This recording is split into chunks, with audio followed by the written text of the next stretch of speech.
Paul Niland is joining me. Paul's a longtime political commentator about Ukraine. He's active in many areas, and he just wrote an article for the Kyiv Post about who's really responsible for the hijacking of the Ryanair flight in Minsk this past weekend. Paul, you say that Lukashenko couldn't have possibly done this on his own. What do you have to back that up?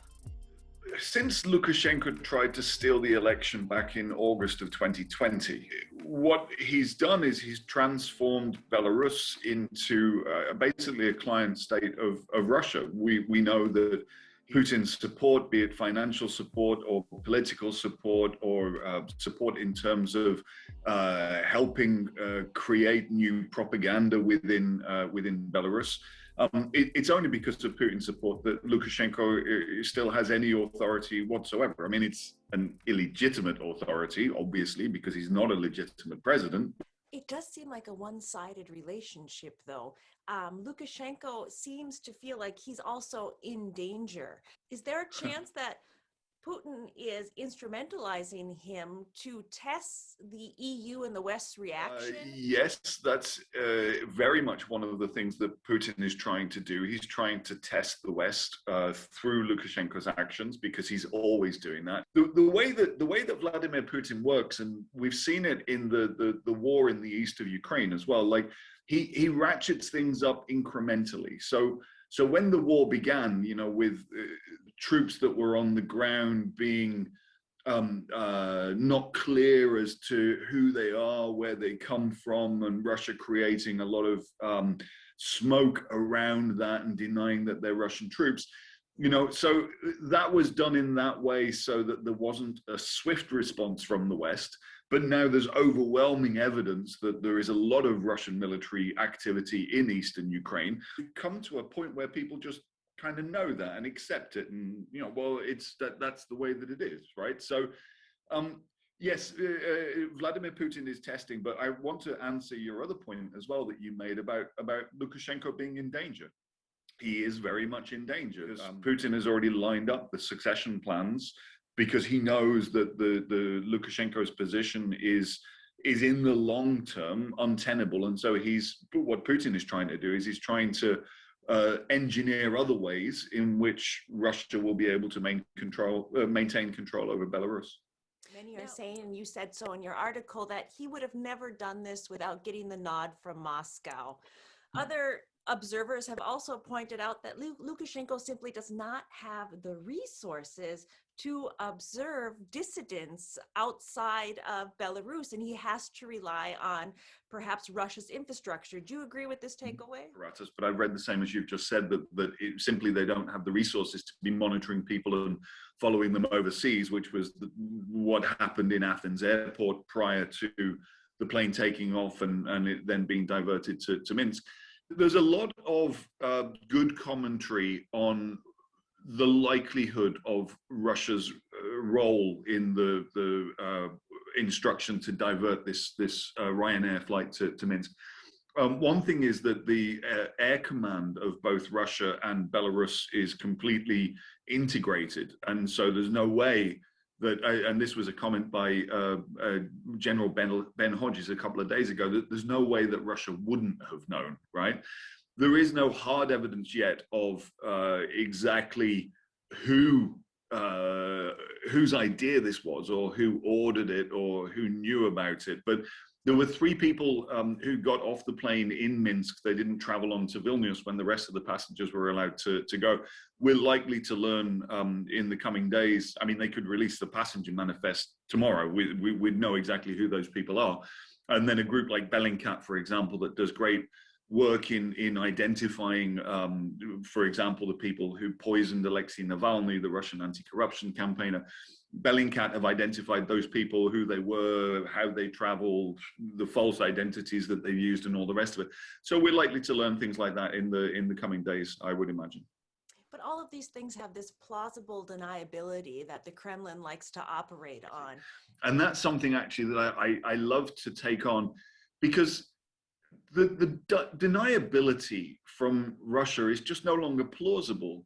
Russia uses thinly hidden resources and pretends that it's nothing to do with them. You know, the troll farm in Russia that operates to pollute our social media feeds, right? And so, you know, how that's plausibly denied is it's run by a private citizen, apparently, right? So this is just somebody who chooses to help the state out of some kind of sense of patriotism.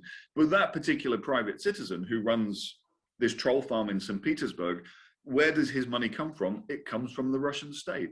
It comes from contracts that he gets from the Russian state, and then he spends that money in the service of the Russian state, right? So the deniability is just not plausible anymore. It really isn't. And that's been really interesting that NATO has been so reluctant to describe what happened in the Czech Republic as an Article 5 issue. Then if we look at how it's been ratcheted up, and I really like that expression, you've got the munitions in the Czech Republic in 2015, 2014. Then you have a similar explosion in Bulgaria that's being tied to that. Then you have the Skripal affair in 2018. You have murders in Berlin Tiergarten in 2019 or 2021. And the countries that have had experienced this firsthand, I want to say the UK is probably the one that's been most supportive to Ukraine. Who can Ukraine count on right now?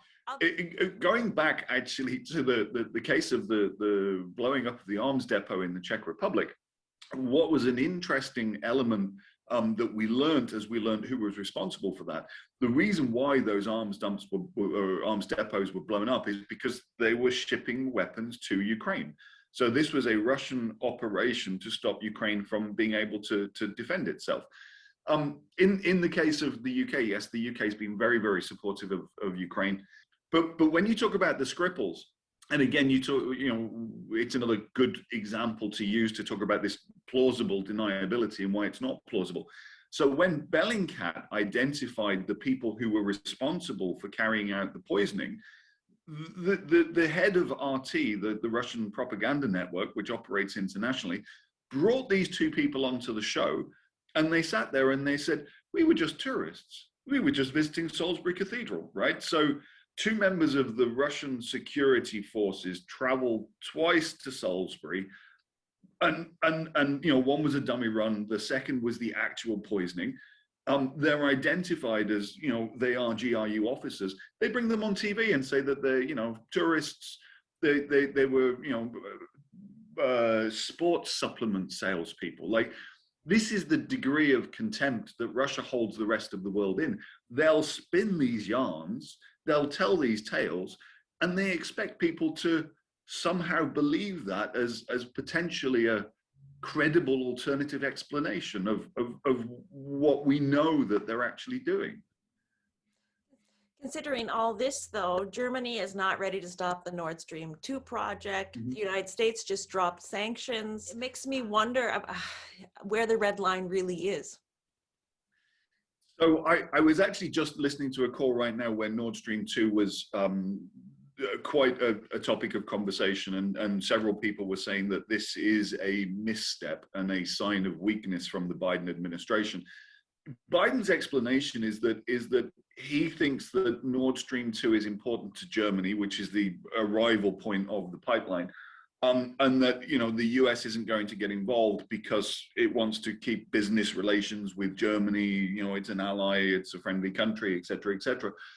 But the longer term implication of Nord Stream 2, I mean, it cuts out gas transit through Ukraine. It's going to cost Ukraine about $5 billion a year in gas transit fees. So I think it's very short-sighted. And I think as Biden's got this one wrong, and I think Germany's massively miscalculating as well, because what they'll do by having the gas fed directly into Germany is they actually leave themselves open to Russian energy blackmail. And we know that Russia does this because Russia uses energy as a tool of blackmail, has done on several occasions against Ukraine. They will have the capability to do exactly the same thing to Germany as well if Nord Stream 2 is completed. What about the reverse argument with this? I had a chance to talk with some German parliamentarians, and they were telling me that they'll be sitting on the tap, though, And they'll win leverage because not only will Germany have energy dependency, but Russia will be dependent on the revenues from Germany. And if Germany chooses to, they can just turn off the tap then. I think that might be a little bit optimistic. Have you heard that argument before? I've not only heard the argument, I've made the argument as well that yes, from the one side, the West is dependent on Russian gas. From the other side, Russia is dependent on the revenues that come from selling that gas. It's a two-way street. I've made the argument. Russia actually sits, their financial reserves are relatively healthy. And so if Russia chose to do something in the short term for a month in the middle of winter, then that would be extremely damaging to Germany. It would be very damaging to German industry. It would be a great inconvenience to German households, et cetera, et cetera. And if Russia doesn't have the income for a month, that's fine. They've got enough of a buffer there, and they can sit it out. Russia will use this because that's what they do. Yes, it's true that Ukraine's military does not meet NATO standards and is unlikely to for some time. And so while there is the idea of an enhanced partnership between NATO and Ukraine, what Ukraine is pitching for is to have full NATO membership at some point in the future. It's one of the country's stated national priorities is to become a member of both the EU and of NATO. It will take some time to get to that standard, but in terms of training, we have here in Ukraine military advisors, trainers from the United States, the United Kingdom, and from Canada as well. All obviously NATO member countries. And what I hear from them, which is a really interesting observation, is that actually the learning is a two-way street. Because yes, Ukraine does need to get better and adapt to NATO standards if it hopes for membership. But those forces from those countries are learning as much from the Ukrainian troops, because the Ukrainian troops have been fighting an active war against Russia for the last 7 years. And there's nobody else in the world that has that kind of experience with the conflicts in Georgia after the 2008 war, with those conflicts basically frozen. Ukraine is fighting a live war and gaining experience that is informing their NATO counterparts, as well as getting the training from the NATO guys for the Ukrainian forces too.